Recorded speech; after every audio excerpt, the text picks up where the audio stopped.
What's up guys, it's Justin here, and today I want to talk about what smartphone technology you should expect in 2017 and kind of just a wrap up of the best smartphones of 2016 that I have tested.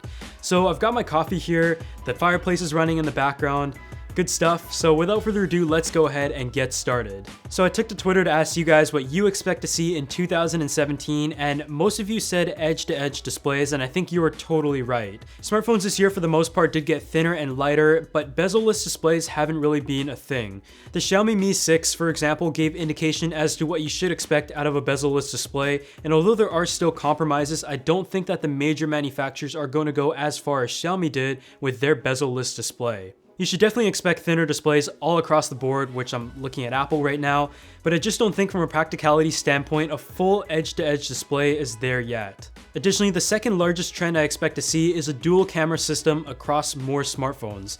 This year we did see quite a few examples, including the LG G5, offerings from Huawei, from Apple of course, and some of the cameras that didn't opt for the dual camera technology include the Google Pixel and offerings from Samsung, including the Note 7 and the Samsung Galaxy S7 series. Personally, it's not really a deal breaker for me not to have a dual camera technology, but it definitely does come in handy, especially as a user of the iPhone 7 Plus. I find myself using the 2x zoom camera quite a bit. LG with their V20 and their G5 also did the dual camera with a wide and a standard view camera, while other companies focus on depth imaging that utilize both cameras to create a cool effect, such as the ability to defocus in post. Of course, as you would expect, smartphones are really going to see that typical spec bump that you should expect with new iterations every year.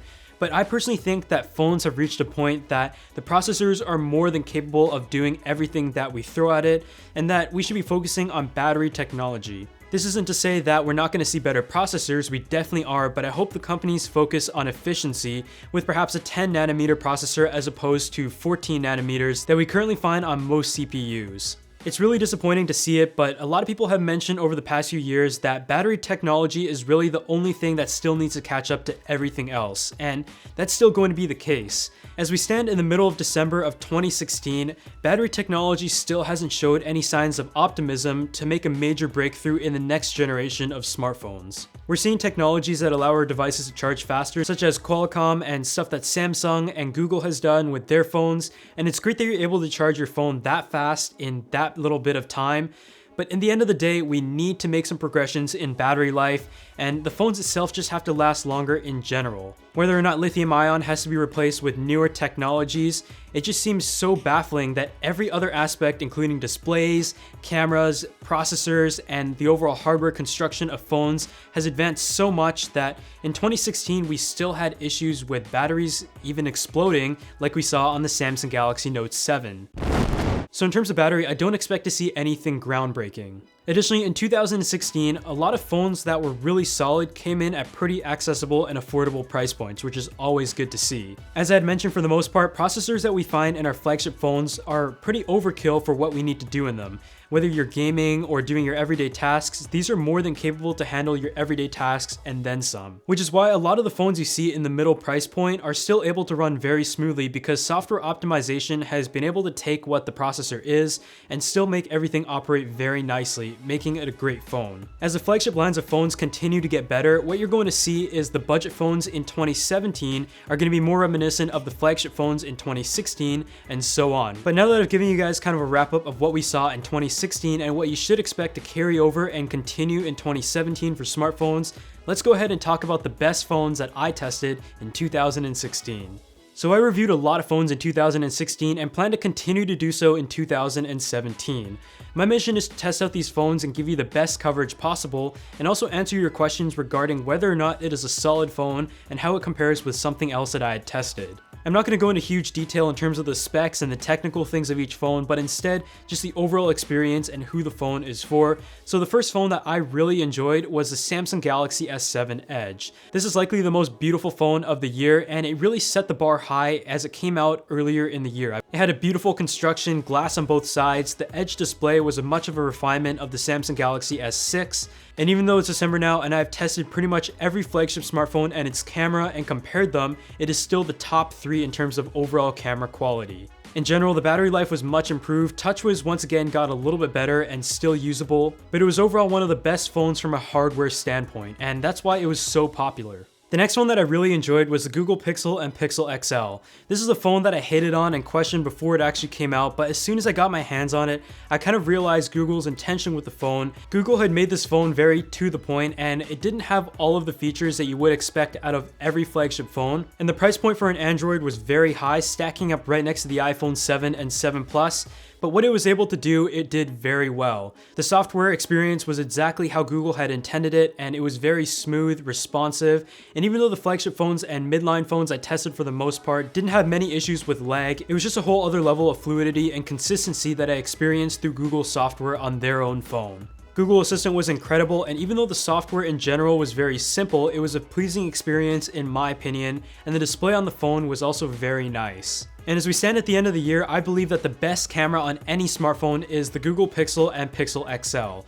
It was able to capture an insane dynamic range, the sharpness was very paralleled with the Samsung, the color balancing was slightly better, and in general, it was just a very solid camera, and I was actually very surprised because previously, Google had made some pretty bold claims about their cameras, and it didn't really live up to what they had said it was. The fact that they mentioned they had the best DxO mark in their press conference made me even more skeptical, but after testing it for myself, side by side with the iPhone and the Samsung Galaxy S7 and S7 Edge, I was totally sold, and I would say this is the best camera. The battery life was also incredible, and just the build quality of the phone made it feel as if it was just solid, simple, and not a phone that felt overly delicate like on the Samsung Galaxies. The phone did lack a decent water resistance though, and I was really disappointed about that, and the speakers were not front-facing or dual either. If you're a diehard Android fan though who likes a stock Android experience, you're going to really like the Google Pixel or Pixel XL. Additionally, some of the best budget phones this year include the Honor 8, the Axon 7, the Alcatel Idol 4S, and also the OnePlus 3 and 3T, which unfortunately I never had a chance to look at. But my favorite phone at the budget range was the Alcatel Idol 4S.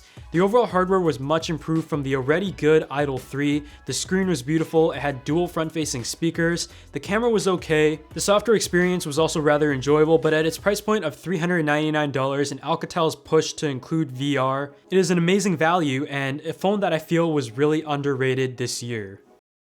But of course, I didn't forget about the iPhones in case you guys thought an Apple fanboy like me, self-proclaimed and also in the comments section, would. And the iPhone 7 and 7 Plus was overall kind of disappointing. The phone was not bad, the 7 and 7 Plus did live up to what we were expecting based on rumors, but I think next year is really the year to look forward to a new iPhone. The iPhone 8 is Apple's 10th anniversary, so they're going to make this phone really good, and it could in fact be Apple's most important product launch of all time. The iPhone 7 and 7 Plus is more of a 6SS, whatever you want to call it, and instead of being a brand new phone like normally every other year would be, it was for sure a refinement of what we saw the year before. The design for the most part is 90% the same, with exception to a new color, the jet black and the matte black instead of the space gray, the dual camera and kind of just a change in the lenses of both cameras, and also the missing headphone jack, which people went pretty crazy about. That being said, my daily driver is the iPhone 7 and 7 Plus though, and the main reason for it is just the reliability. Everyone I communicate with is for the most part on iMessage, so that's already a convenience factor. The camera is really solid, but not the best compared to the other Android phones I tested out, and I'm going to admit that. And you're not going to have like a super fancy display, and the 3D touch in my opinion is useless, and the home button is still something that I'm kind of mixed feelings on. But the phone is fast, it's reliable, and developers have really optimized apps for iOS as that just seems to be where the masses are. So for someone who has to run a business and use a phone on an everyday basis, the last thing I want to do is deal with app crashes, and I want to have the best version of every app possible. So I've stuck to the iPhone for the reliability factor, but for 90% of the people out there, I would recommend to actually pick up the iPhone 6S or 6S Plus, as it is a very solid device and still is. You're not going to get the IP rating, which for some people is very important, but you're still going to get your headphone jack, and the phone itself is still fast. You have 3D touch if that is something you use. You have a physical home button. The device itself looks pretty much the same, and most importantly, the price has been reduced and it is offered in a 32 gig starting option. So unless you really need the minor improvements in the camera, the ability for RAW, and also the dual camera setup on the iPhone 7 Plus, I would probably have to recommend the 6S and 6S Plus just based on value. But the last thing I wanted to talk about is modular technology, and that is something that we thought would take a huge part of 2016.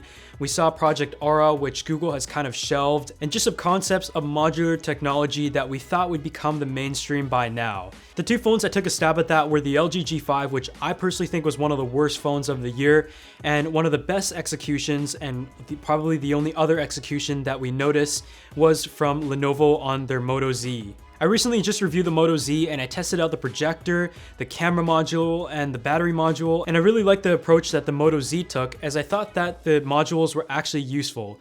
The issue with them is how many people are going to need the modules, how many people are going to want to pay for the modules, and really how often are you going to want to carry around a module and remember to use it, considering you paid so much money for it, as they aren't cheap whatsoever. Lenovo did say that they're going to continue to support the module system in the future, but it's going to be really interesting to see if any other major manufacturers take that approach as well, as LG's was clearly a failure and nobody really cared or bought the modules on the LG G5. So I think modular technology is something we're going to have to put to rest at least for a few years, and who knows, it might come back in the future. But this pretty much wraps it up for this video. I hope you guys enjoyed it, and a huge thanks to all of you who watched the video, and for those who watched it to the end, please leave a like on this video if you enjoyed it, and also leave a comment down below as to what you think the best phone of 2016 was, and what you're excited for the year of 2017. I personally really enjoy reviewing smartphones, and of course there was a lot of them that came out in 2016, and I don't expect any less in the year of 2017, and the iPhone 8 especially, and just the hype that's surrounding it, is something that I'm really excited for personally. Otherwise, I'll see you all in the next video.